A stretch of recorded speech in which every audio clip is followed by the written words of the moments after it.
Good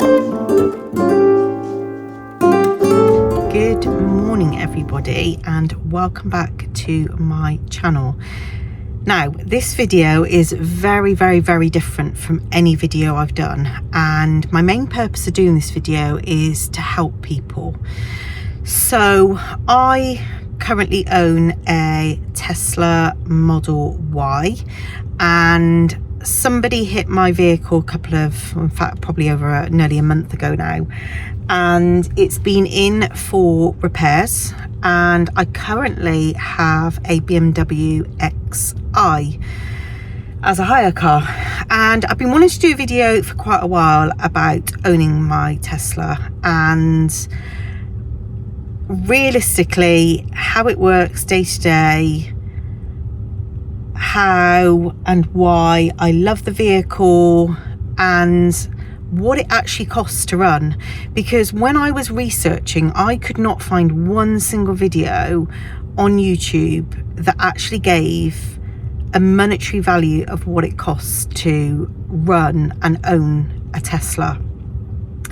I found loads of videos on kilowatt hours, charging out and about, but as in home charging, there wasn't one video that I could find that actually gave monetary value.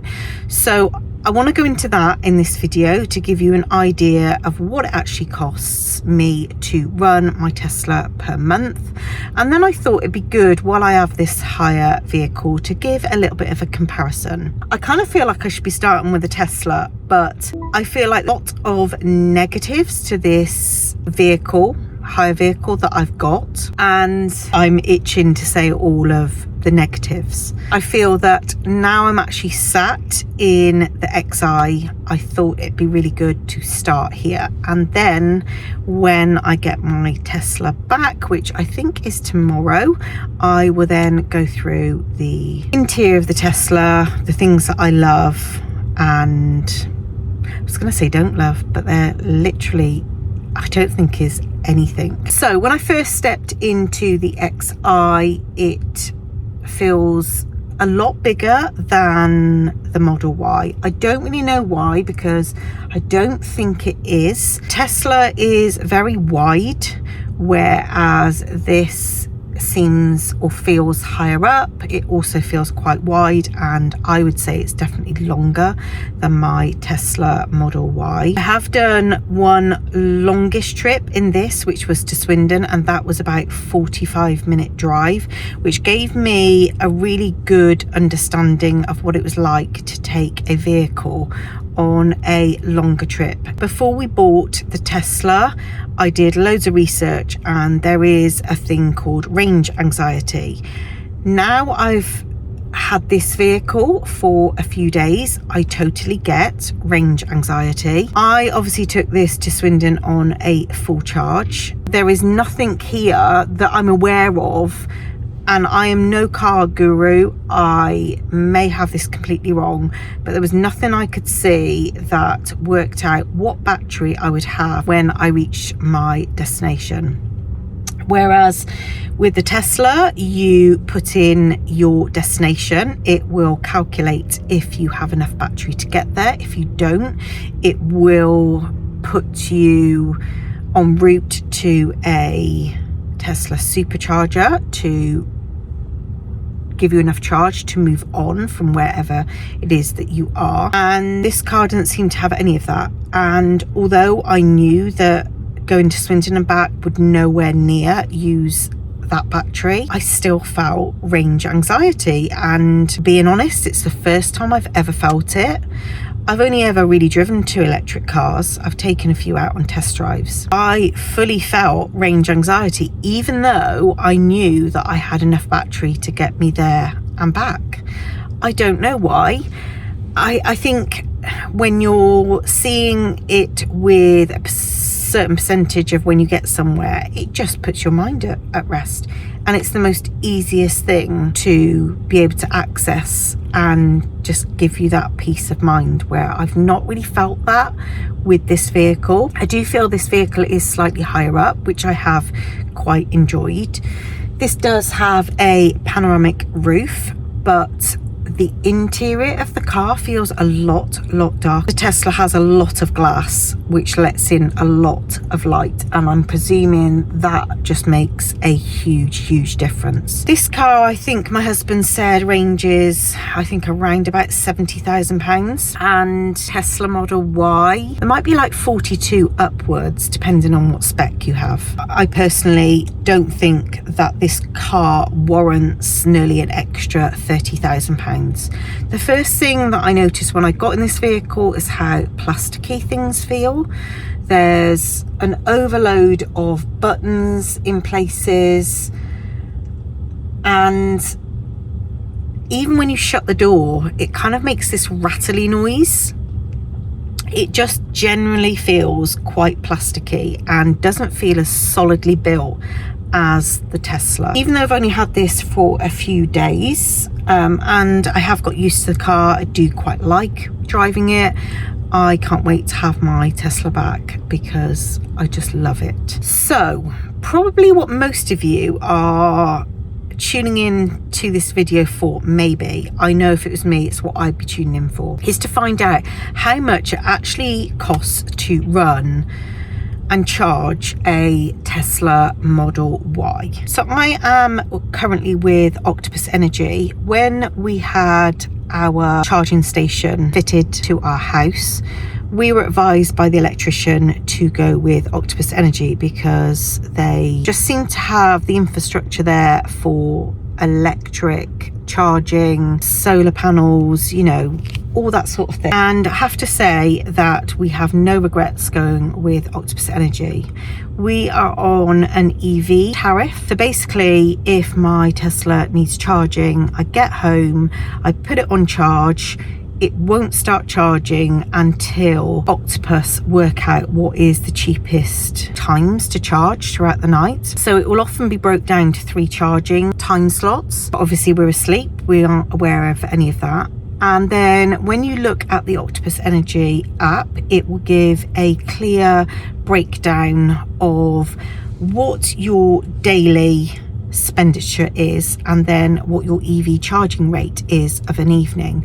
Now, as far as I'm aware, the EV charging rate includes any electricity in the home as well. So obviously my son is quite late gaming, and I'm sure all of that is included, all going through at that cheaper rate. So I would say on average I am doing around about 1,000 miles a month, probably just under, but if we go with an average of around about 1,000 miles a month. Now I think this is going to shock people because whenever I tell anyone, their faces sort of drop. So the best thing about Octopus Energy is it separates on the app. At the end of the month, it separates and it will show you the breakdown of what you spent through your home, and it will also show you what you've spent with your EV nighttime charging rate. I think we all need to brace ourselves here because I am still utterly amazed that it only costs this much. So let's say around about 1,000 miles a month, charge it only on the cheap overnight rate. It comes in at around about £30 a month. Now it might be 30, it might be 32. It's never really gone above £32 a month. Obviously that's dependent on how many miles I'm doing. It still absolutely shocks me even now that I only pay £30 a month for doing nearly 1,000 miles. It's just madness. Now I will, if I can find it, I will leave information below of the tariff we're on, if I can find it, and how much we pay per kilowatt hour. Now the only thing we have found is obviously charging out and about. That's the expensive way of doing it. In order for it to work in your favour, if you buy an electric car, you need to have your own charging point. Otherwise, it's going to be extortionate. And I say extortionate, it's because we are so used to paying £30 a month that if we do an airport run and we need to charge the vehicle because we know that it won't get us there and back, it can start becoming costly. And when I say costly, even to most people, it would still be really dirt cheap. So let's say we went to London from where we live. I'm not really sure exactly how many miles, maybe, I'm not sure, I'm rubbish with mileage. It's probably around about 2.5 hours drive to a London airport. We would need to charge the vehicle to get us there and back, so we're probably looking at around about anything from 15 to say £25 in electric. I suppose for our minds, when we are only paying £30 for a whole month, it seems a lot of money. But in the grand scheme of things, if I was putting fuel in my old vehicle, which was diesel, I'd probably be looking at around about £90 there and back. So it's still incredibly cheap. Honestly, hands down, the best decision we have ever made in our entire lives. There are things that are, I suppose, more expensive with the Tesla, as in to the vehicle I owned before, which was an Audi Q3. My insurance is probably, I'd say in the Q3 it was around about £35 a month, and now my insurance is around about £98 a month. So there is a big difference in insurance at the moment, and I believe that is because if anything does go wrong with an electric car, all of the battery and everything is underneath, it can be costly to repair. So I'm presuming a lot of the time they are write-offs. Again, don't quote me on any of this. This is just a presumption. I can honestly say now I own one, when it comes to the end of the 4 years to give that vehicle back, I cannot say I will be choosing another vehicle other than a Tesla. I love it that much. I will next catch up with you when I'm in the Tesla and we'll have a look around that together. I am back in my Tesla and so glad to be back in it. It's so different, I suppose, from the BMW, and I just wouldn't give up my Tesla for anything. So I thought I would show you and explain a few cool features. They're not going to be in technical terms because I don't know all the technical terms for everything. I'm just going to explain it how I understand it. So we have two pedals, acceleration, brake. Now the great thing with a Tesla is that you very rarely use the brake. When lifting your foot off the brake pedal, the car slows itself down and will do to a complete stop, which the plus side in that is that you probably rarely have to change brake pads because they're not actually being used that much.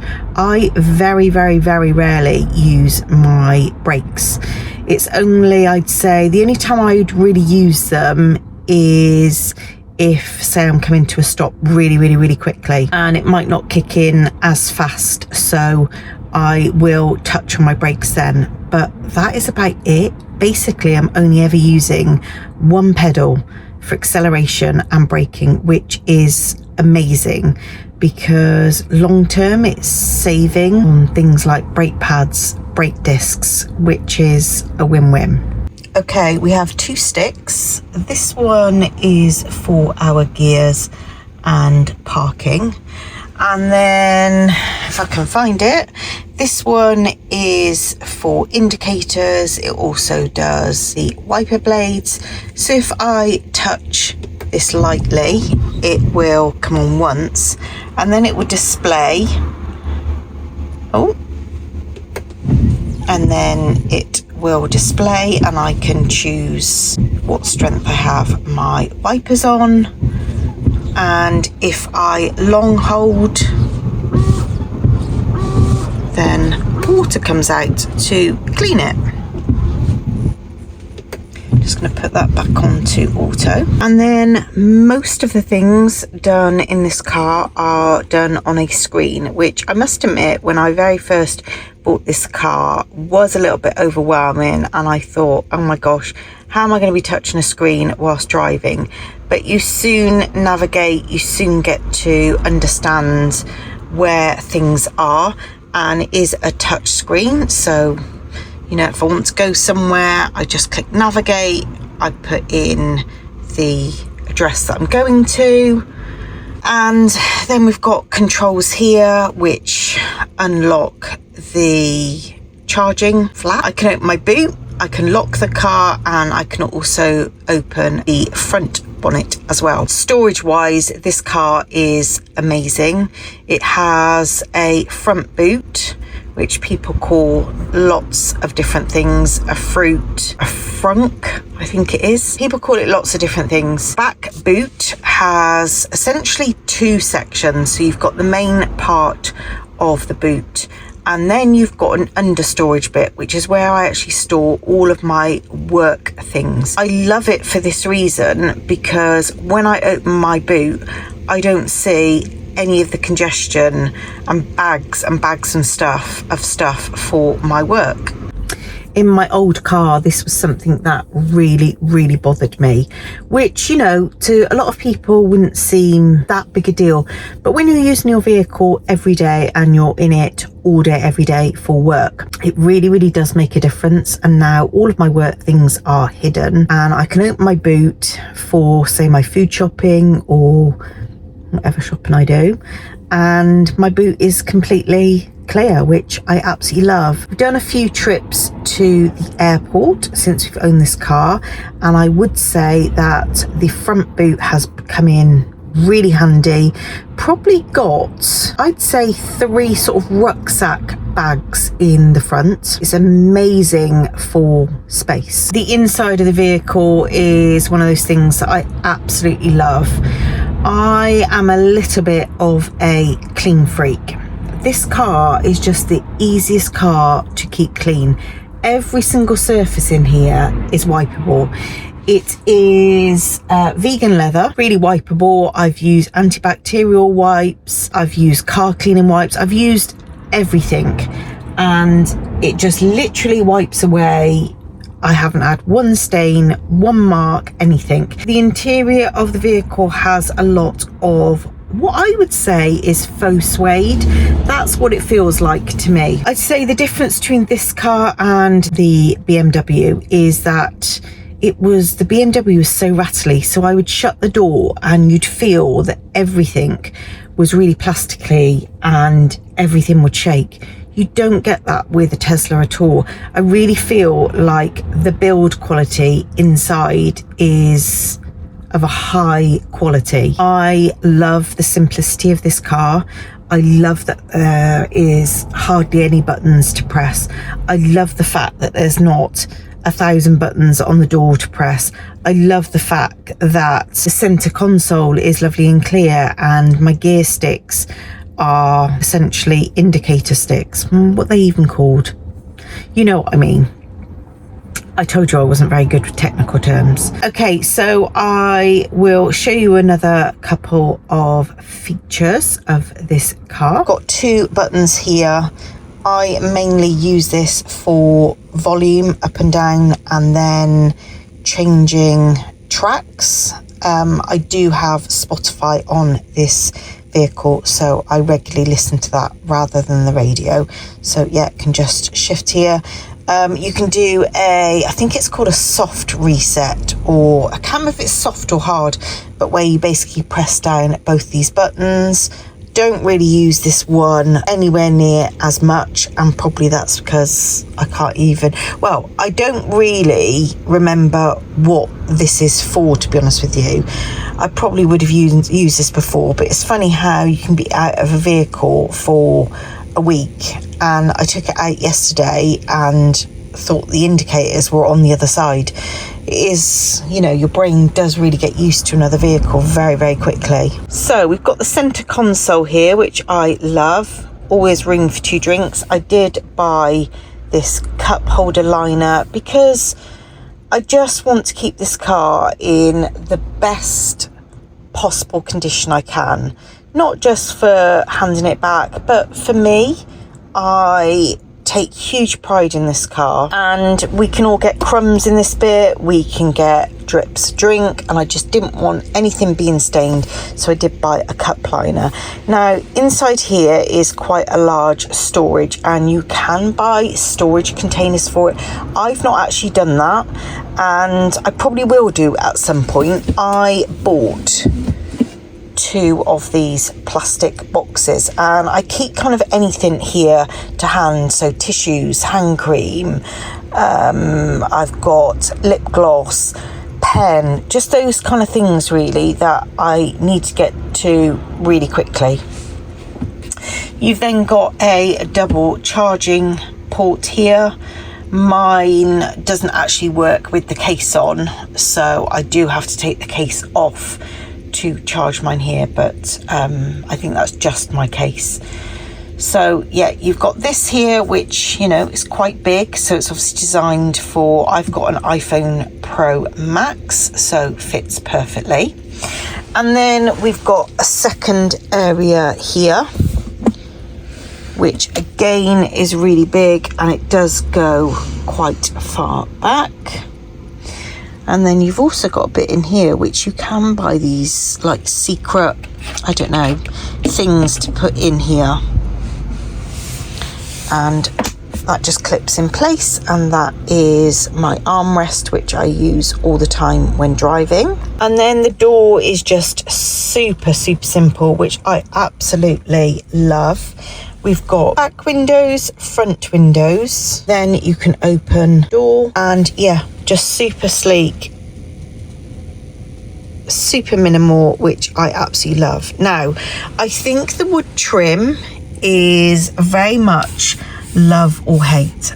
I love it.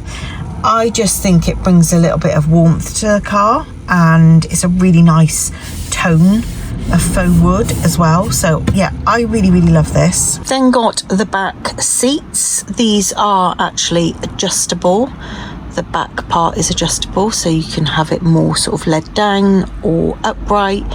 You've got a middle cup holder and loads and loads of room in the footwell, so the middle passenger never really kind of struggles with their legs, which is really good. Now, when it came to choosing this vehicle, I suppose ideally wanted black. As far as I'm aware, they have a waiting list, which is for, I think I'm getting this right, which is vehicles that haven't, am I getting this right? I'm just going to say what our options were, because I'm not too sure about the other one. Basically, you go onto the website and there is a list of vehicles. It will say the area, and they are normally ready, fairly ready to collect. In fact, they are ready to collect. It's just that the paperwork side delays that slightly. And each one will be priced very differently, which at the start we didn't really understand why, but colour affects a Tesla, so white is the cheapest. We did get a really good, well, I say really good interest rate. I think ours was, it was either 2 point something or 3, which we thought was amazing. They've now dropped it to 1 point something. I'm not sure if it's 1.8. Don't quote me on that.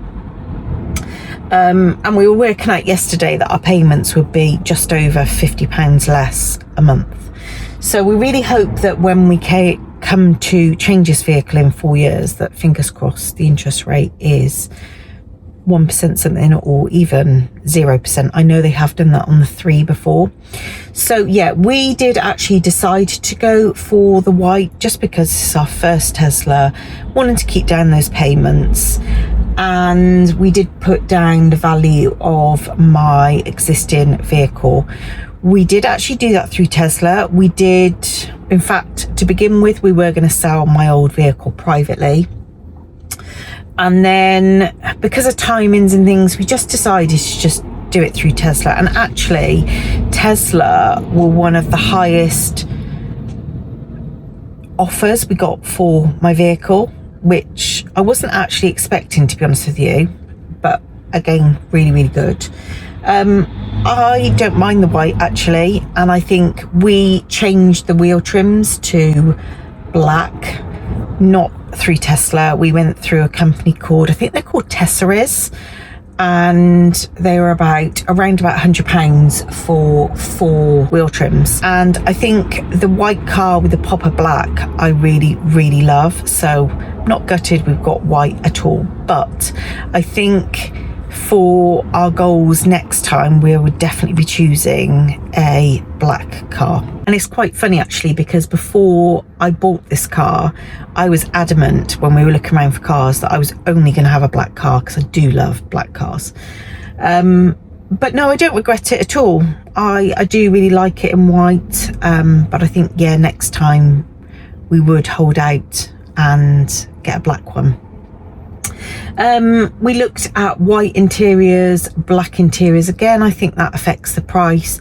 We decided to go for black only because I was a little bit worried about having marks on the seats and things like that. And I was also quite worried, which might sound really silly, I was worried about the brightness. I suffer with migraines a lot, and I know that obviously I'm sat in the seat, so I wouldn't necessarily see it. If I was to turn around or I was to look in the back, I would see this bright white, and my kind of migraines are really affected by light differences.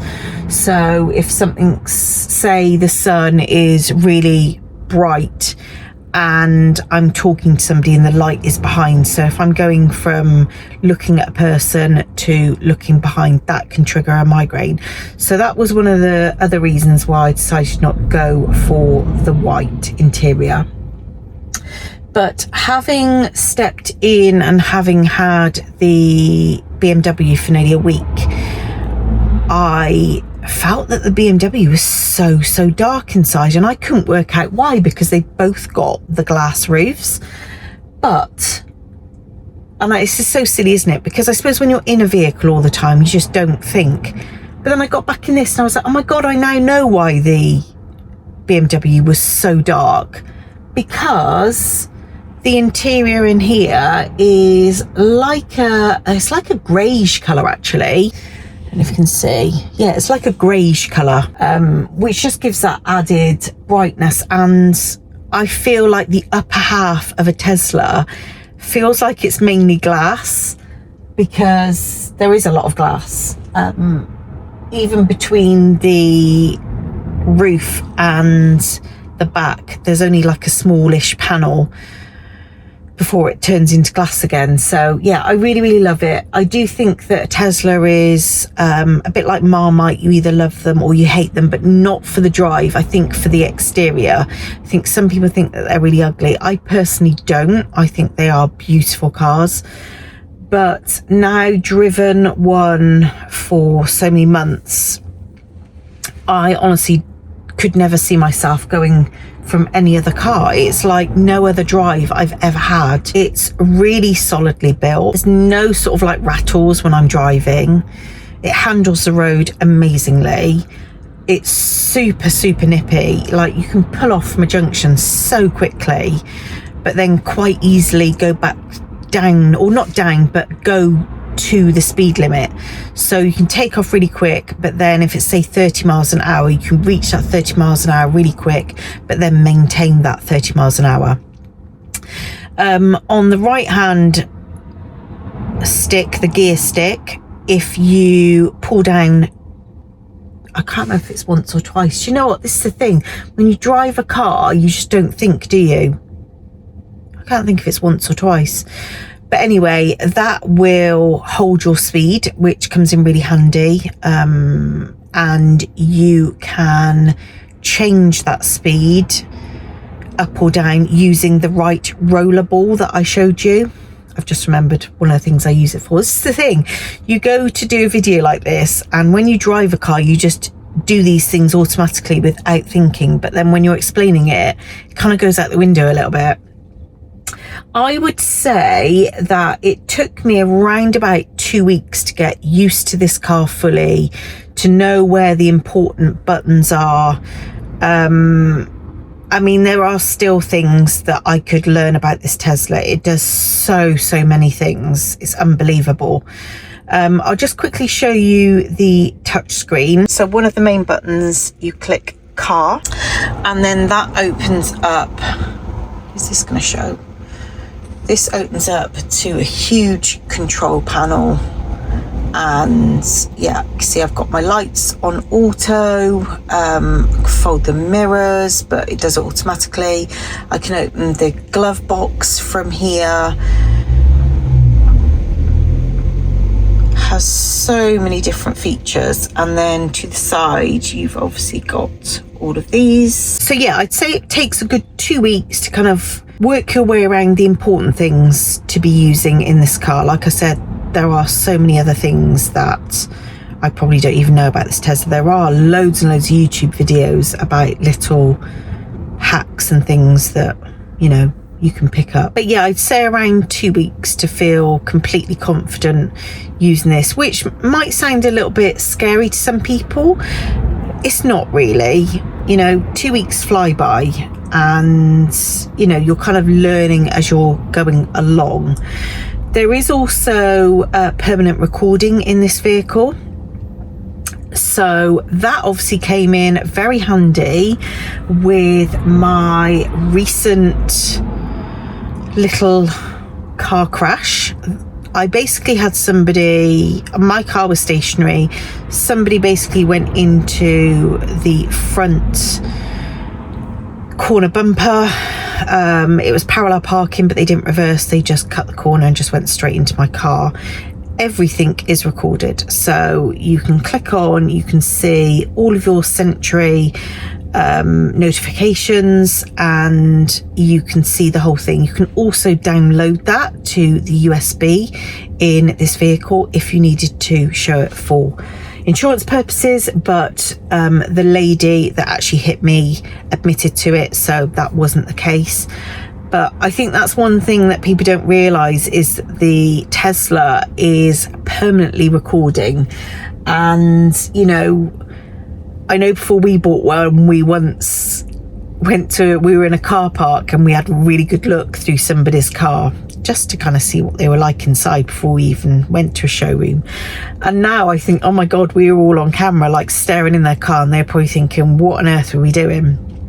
But yeah, this permanently records. So FYI, from now on, don't go looking through a Tesla, because you know, people will see you staring in your car. Or do not think that you can hit somebody's car and drive away, because you cannot. I get your registration number, I can see exactly what vehicle it is, the time it happened, literally to a T. So if you hit a Tesla, there is no point in driving off, because I've got all your information. And yeah, I will be making a claim. I have just made a claim. I would also say, safety wise, for this car, I kind of feel that it would be, don't get me wrong, not impossible to crash, obviously not, but I feel that the chances of having an accident in this car are hugely reduced. Like, it's so safe. I will have a go now and see whether I can put my indicator on so I can show you what it shows on the screen. I just had to show you, I am here. Look at this beautiful sky. How cute. I do love my little sunroof. So as you can see, whichever side you are indicating, it will show up a camera view to either your left or your right, which is, it just makes it so easy. I do still use my mirrors, but I probably use this a lot more. I also just wanted to show you the panoramic roof while we're here. It just lets in so much light, and it's quite heavily tinted, because as you can see, you can look at the sun and it does not damage your eyes at all. So yeah, it's very heavily tinted. Thought I'd mention as well, so your hazard lights are actually up here, which I kind of quite like, to be honest with you. It's nice and easy to get to. You've got 2 lights either side. You've also got your sun visors and a light up mirror, which is always handy, and it's also magnetic, so it stays up really well as well. And those just fold up like so. Okay, it's actually now a few days later. I really hope that this video has been helpful to you. Like I said earlier, I did so much research before I actually purchased one, and yeah, I feel really, really safe in it. And you know, there are obviously pluses and minuses, and the minuses aren't anything to do with the car or the drive itself. I suppose it is the higher insurance. And yeah, I'd say that is literally the only minus, which, you know, that might come down in time. Obviously, the actual running costs of this car are ridiculously cheap, which is a huge, huge plus to this car. I hope this has helped. I think it's nice, no disrespect to any of the men out there, but to have a woman's opinion on this car. Before I started driving these, I saw a lot of men driving them. I have to say, I'm now seeing a lot more women driving them, which is lovely to see. And I don't know if that was just coincidental that I happened to see loads of men driving them before. I know when I was searching for videos about the car, a lot of them were males giving their advice, knowledge about the vehicle. So I just thought it'd be nice for a woman to give her opinion. Obviously, I've owned this for quite a few months now. I love this car. I feel utterly grateful to drive it, and I honestly can't see me going back to a different vehicle. I love Teslas. I am definitely converted hook, line and sinker. When I had the hire vehicle, the guy actually said to me, he asked my opinion, because obviously I had the other one and obviously I own this, and he asked my opinion, and when it was collected, he said, oh, what did you think? I was like, yeah, it's all right, but it's still not my Tesla. And he was like, well, that's really good to hear. He said, because they get lots of people come in from Enterprise to basically ask advice on the EV market and do they have any recommendations. And he said that actually the things that I'd said were really, really useful. And yeah, I hope they are useful to you. Even if they help a handful of people, I felt it was worth making this video. And yeah, if you aren't already subscribed, there is a little sub button below. Obviously, a lot of my other content is very, very different to this, but it still has me in it. And if you like me, then maybe you want to subscribe. But yeah, take care, everyone. And I will see you really soon in my next video. Bye, guys. How did we end up here in the corner looking like enemies? We used to be the team people talk about, what a chemistry. I can see it in